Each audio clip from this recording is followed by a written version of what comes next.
What's good, YouTube, and welcome to the house. My internet is plugged back in, so here we go with quite the market watch for you duels. Starting out with Plunder Patrol buyouts, Redbeard is above market price and spiking quite readily. You can see over here, and there's something that Plunder Patrols are missing overall. Yes, reprints, because Konami likes to avoid TCG exclusive archetypes. I pointed that out before when it missed the 10s that, yeah, this might be something you want to end up picking up, or they could end up placing later in, as they did with Spirals once it does spike. It seems like a little formula they're onto. And Liss, Whitebeard, and Redbeard are insanely low on quantity, so you can play this with an adventure packet. I think I also saw MBT streaming this, which gives it even more exposure and people looking at it, and just so many of these cards are down in quantities, and a lot of the cards that had triple digits before even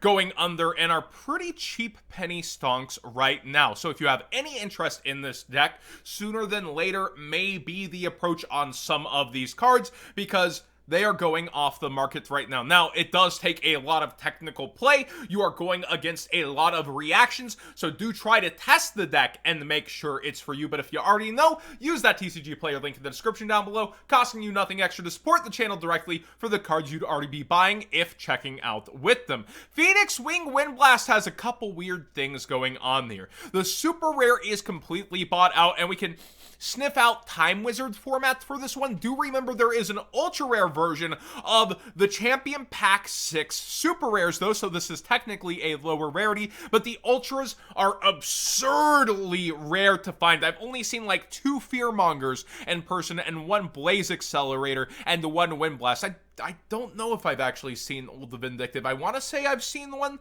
but I can't actually remember which event that would be at. So it is so insane that this is actually not technically the highest rarity, but is the easiest access highest rarity to a lot of considerations, right? Completely wiped off the market. Light play at 6.9, not so nice. But if you'd like a really decent version of Windblast, there's still Dual Terminal, which people are paying more attention to now, but they're sleeping over here on the secret rare. Maybe the Dual Terminal is getting more attention thanks to that Hidden Arsenal chapter happening, reviving Dual Terminal rarity, but we were looking through on a live stream, and I believe there's still like around $5-ish, some first edition secret rares. Yeah, right here, top rated seller, right around $5-6, but then there's not the most of them first edition, and it goes towards 7-8 quickly. So there are nice versions and deals to be had, but you gotta be on top of it if you are interested. And I'm guessing this is all for Time Wizard format, right? Like, I can't think of another reason that, oh, current day Yu-Gi-Oh, we're gonna play Wing Blast over Dynamiscus, banishing from play, that sort of thing, where you take the Eldritch out of the game.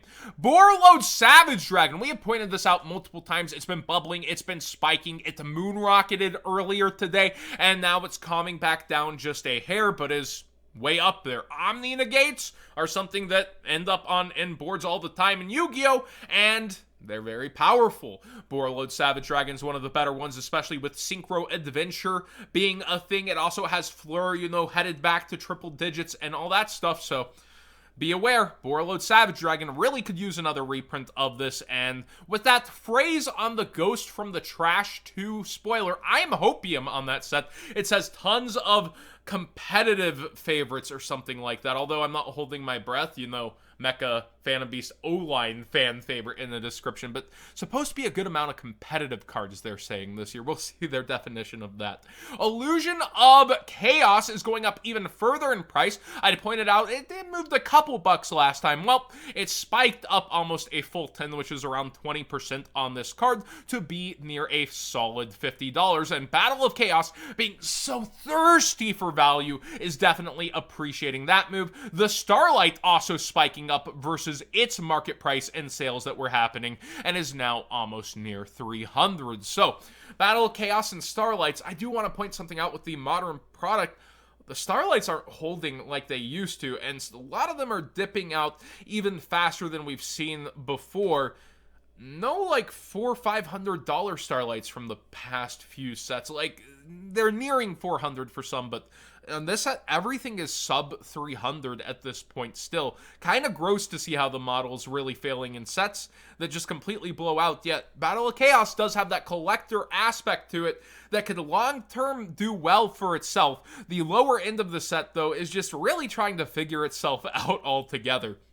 Brothers of Legend is actually spiking up in price just a little bit. These boxes were selling for 61, 62, and now we are seeing them at realistically lowest 63 here, and then 65, 66 quickly, and that is because of Magician's Souls. I think with Magician's Souls and the attention it's getting, you're in a rock and a hard place. There's no good answer to this one, and anybody telling you they know what will happen is guessing. Will Legendary Duel Season 3 reprint it or not? That is on the horizon of like, what, 4 to 5 months at this point, or is it nearer to 3? Still though, people don't want to wait to play their cards and then figure out if there's not a reprint, it moon rockets. Would they really put this Ultra in the set rather than Secret, which is the hardest to get reprint pull value in the set? What will they be doing with Magician's Souls? Your guess is as good as mine, so people are hedging their bets, gambling, going in, and wanting to play it now because time is also money. Use and mileage is money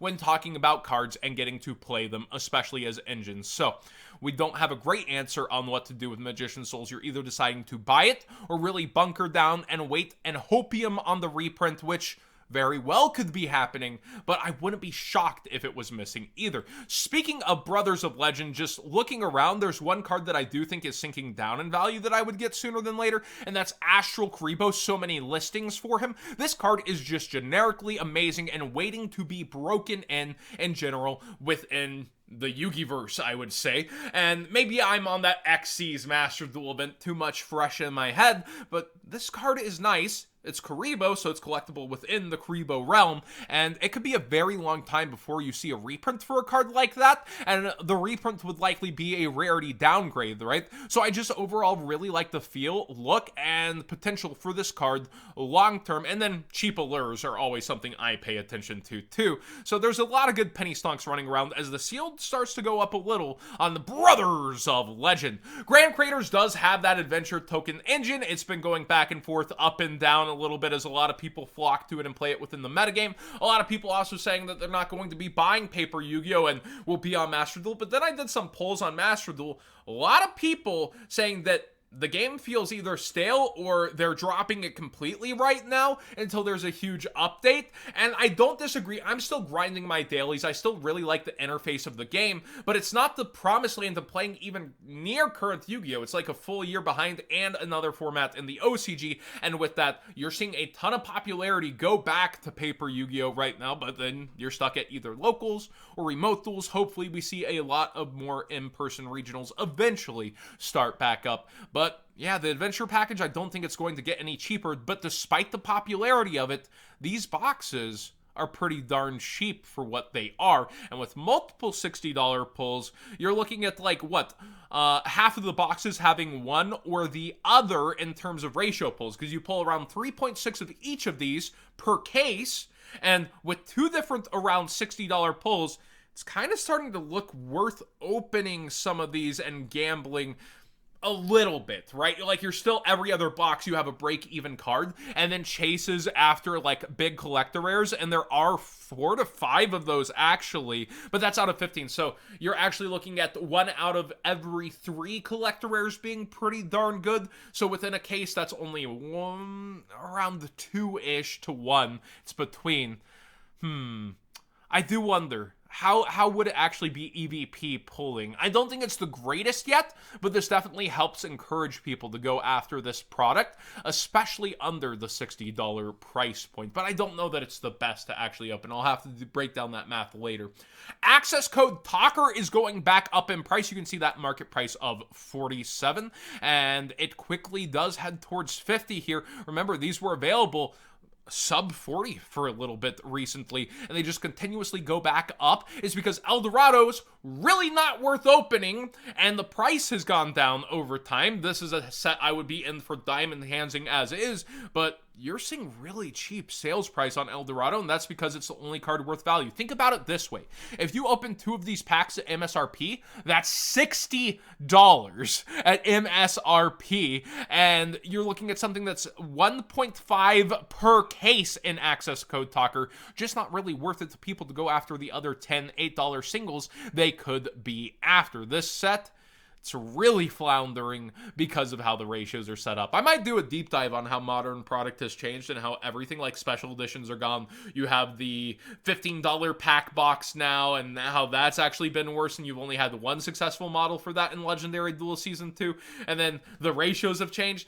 Products just really starting to hurt ever since Eternity Code and Rise were home runs in the ratio changes in core sets. A lot of things going downwards here, and Konami's model for physical TCG just hasn't been great.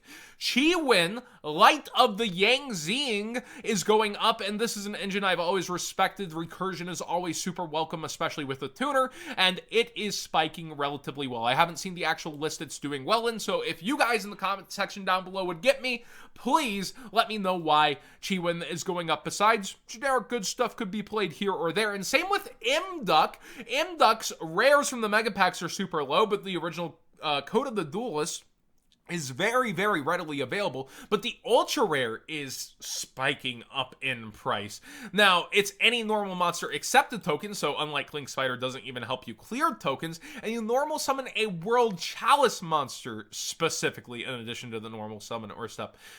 I don't think they're buying it out for the start of damage step. If it points to a monster, you would do Relinquished Anima for that, right? So let me know why you think Imduck. Maybe it's just the goodest of boys. Master of Duel respiked some people's love of this card, or like why this might be going up in price. From Distant Coder doing his subathon, he says to pay attention to code Radiator, as we do have Heat Soul coming in the future with Ghosts from the Past too. And this is a, I believe, short print out of Fist of the Gadgets, and now the highest price card out of a box that stabilized over time instead of being like super down thanks to multiple buyouts throughout time.